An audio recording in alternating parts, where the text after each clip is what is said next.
Hi, I'm Chris Roebuck, and this is how to be an HR entrepreneur too. In the first program, we looked at why the HR entrepreneur was the next step from business partner. In this one, we are going to focus on the simple practicalities of how you can make it work. So let's move on.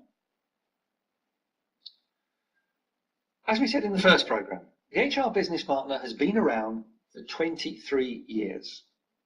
And too often we think it's the destination, when actually it's only one step on the journey.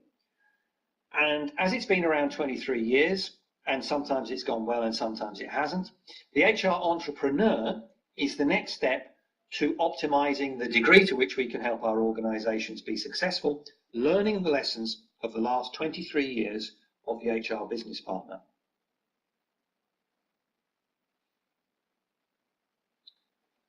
Just as a quick reprise, if we looked at Dave Ulrich's model of HR roles, strategic partner, change agent, employee champion, and administrative expert, we said before that if you look at these, most of what the HR business partner does requires two critical elements.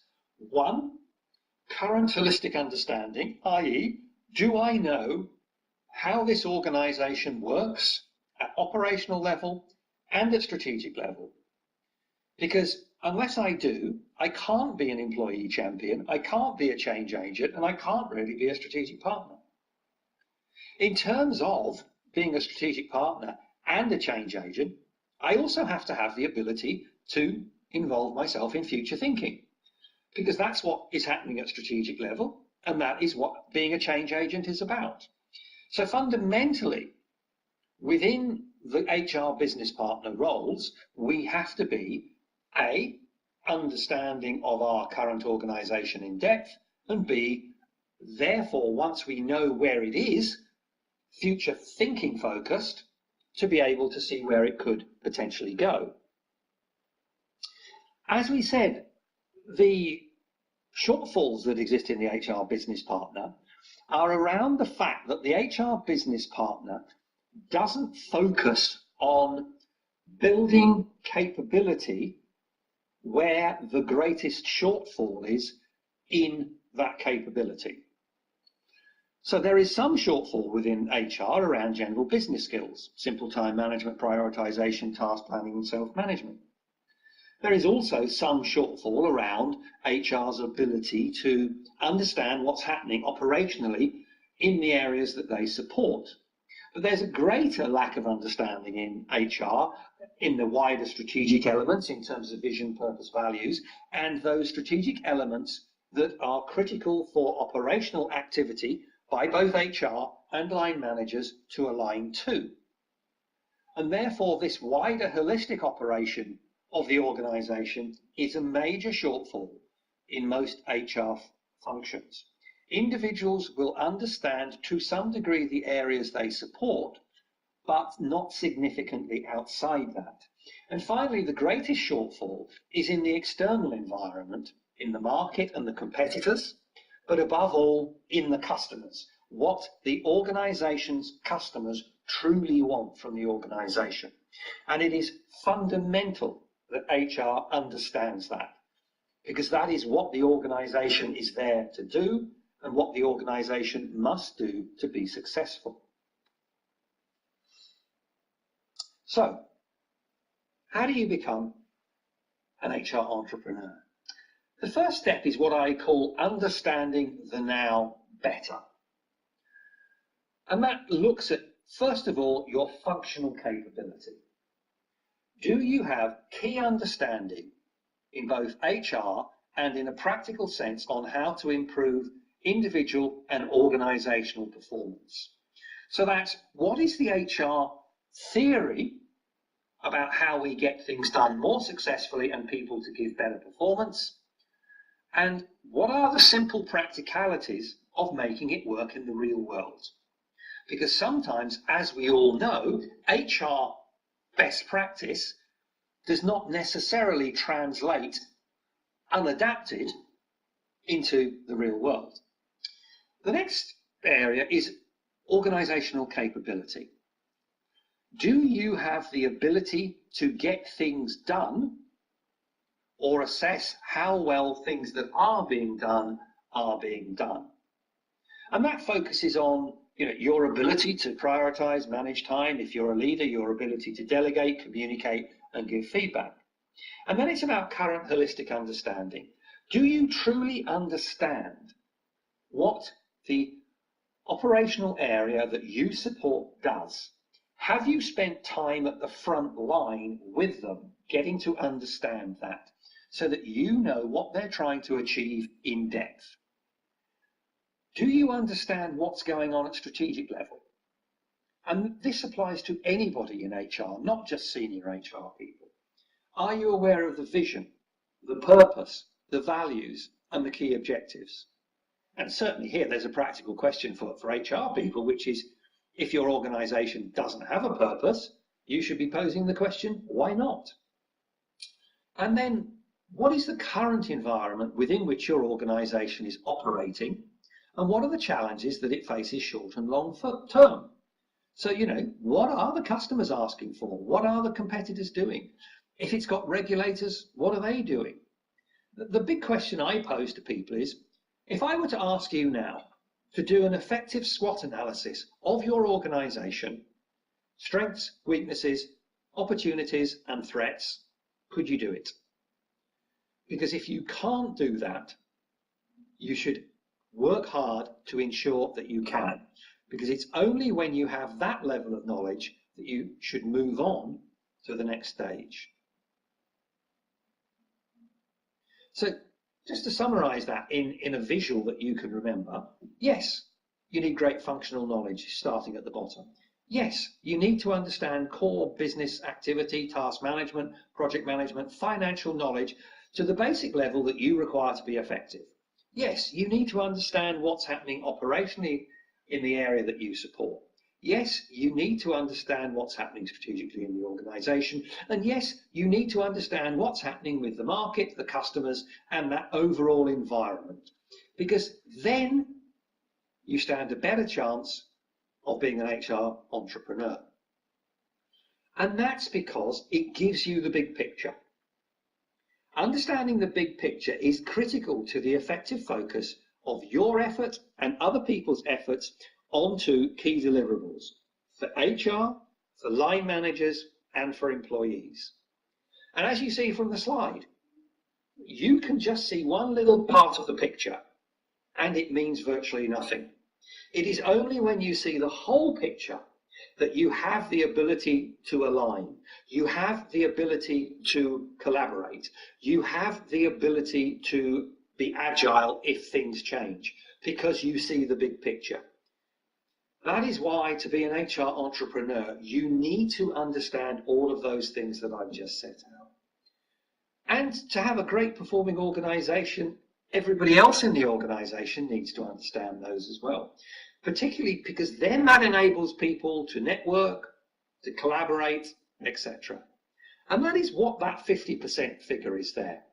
That 50% figure is the additional profitability that can be derived if HR entrepreneurs and the organization can develop effective collaboration across the whole organization.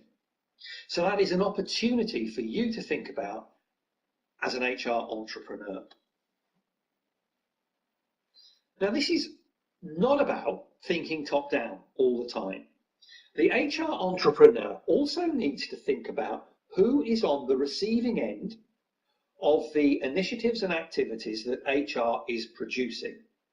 And I think this is a really simple way that it can help you as an HR entrepreneur, as well as seeing the big picture, look at everything from the perspective of the people who are on the receiving end of what you do and what the leaders do who you support. First of all, left-hand side, you have the employee. Every employee is asking the question, do I believe in what I am being asked to do? Does it make sense? Does it resonate with me emotionally in terms of the benefit for me? Secondly, do I actually have the skills to do it?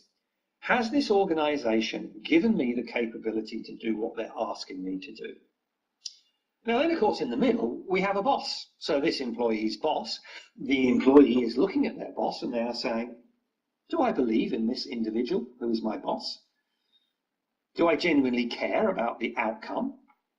And also my boss, what's their capability? Are they actually capable, technically, of doing their job as a functional expert, but are they also capable of being a good leader for me? And then the employee looks further up at the wider organisation and says, okay, these people at the top, do I believe in these senior leaders? And a point to note here, there is evidence to suggest that over 30% of people in organisations, under 30% of people in organisations actually believe in what the people at the top are saying. And then the fundamental question is, have those people created a system whereby the efforts of myself and all the other employees in the organisation are aligned and brought together to deliver success? So that's how the HR entrepreneur needs to think bottom up as well as the big picture. So you can link the two, i.e. you can ensure that there is alignment to the big picture, but that it is presented in a way that the people further down the organisation accept and are motivated by to deliver. In the end, it's about two critical elements. It's about HR entrepreneurs creating leadership in the organisation that delivers belief amongst the people in the organisation as to what and why. And it's about delivering capability so that those out across the organisation can deliver what they believe in delivering. So when you have that understanding, then it gives you the ability to do step two. And that is what I call improving the now world. So you can review current service delivery, both in terms of transactional and transformational HR, along those two lines. The big picture, does it align? The employee looking up, does it deliver what they require? And it's about, do we have the opportunity to improve what we are currently doing?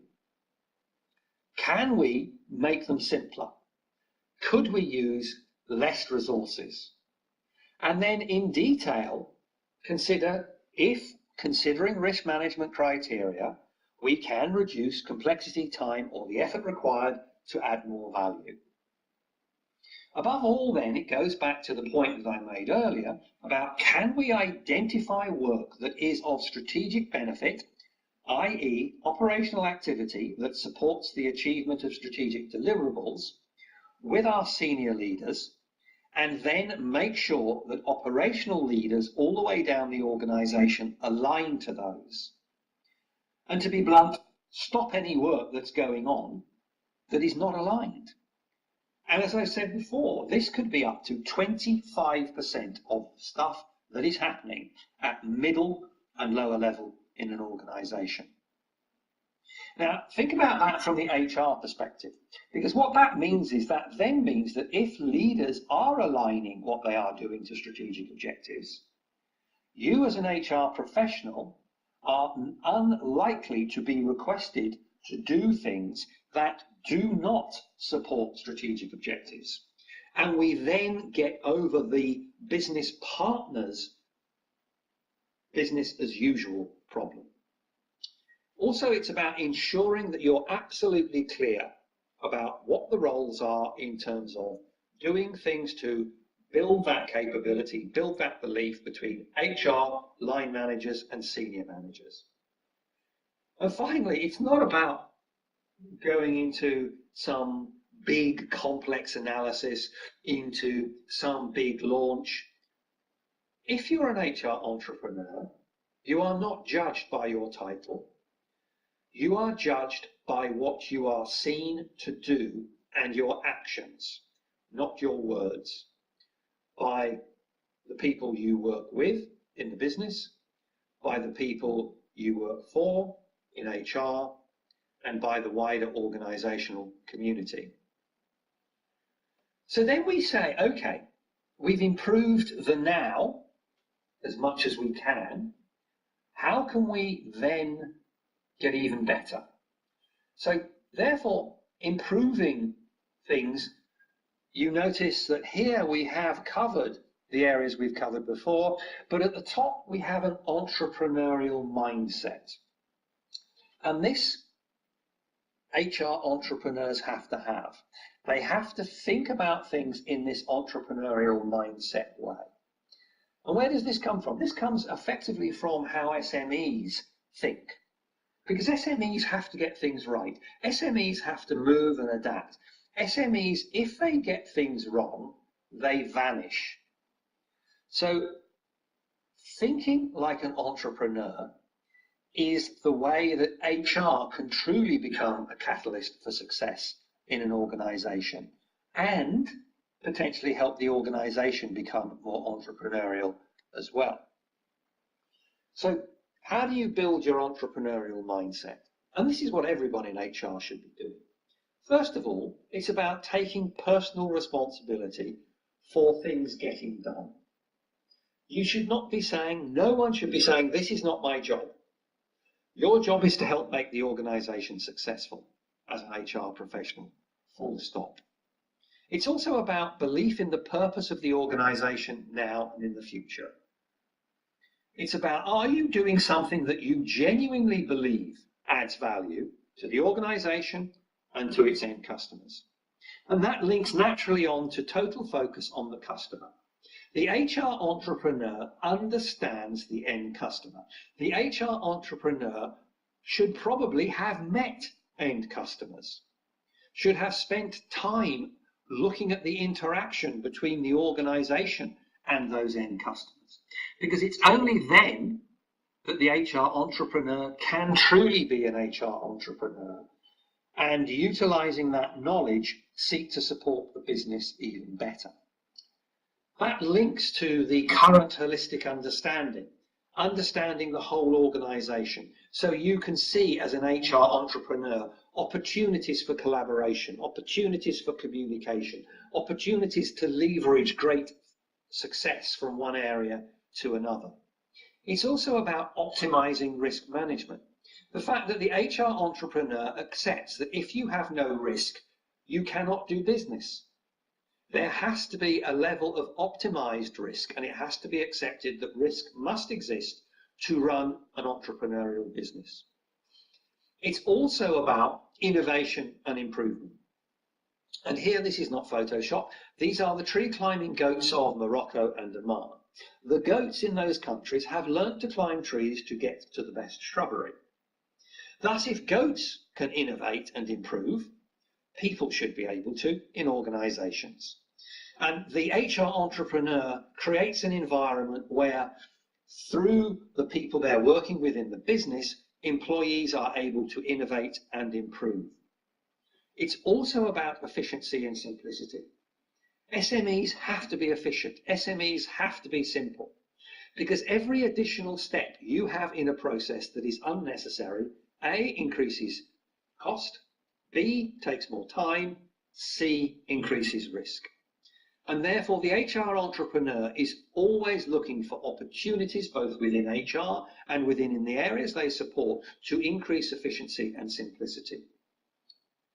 But obviously, you cannot do that unless you really understand how the areas you support work.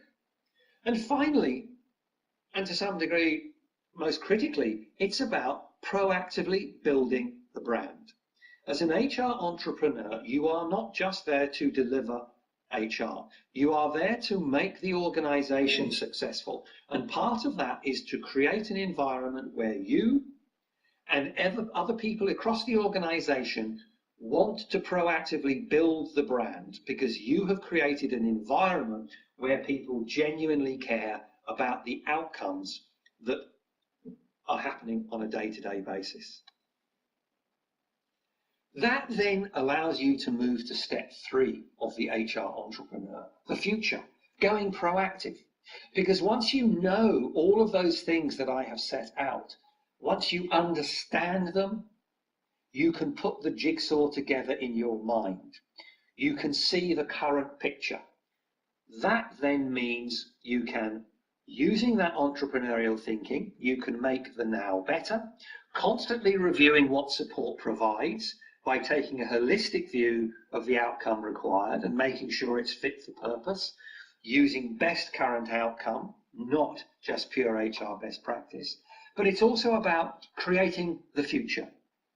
By understanding the bigger picture, by understanding what I have set out an HR entrepreneur needs to know, it gives you the ability to identify additional opportunities for HR to proactively support the delivery of everything I've spoken about that have not as yet been implemented.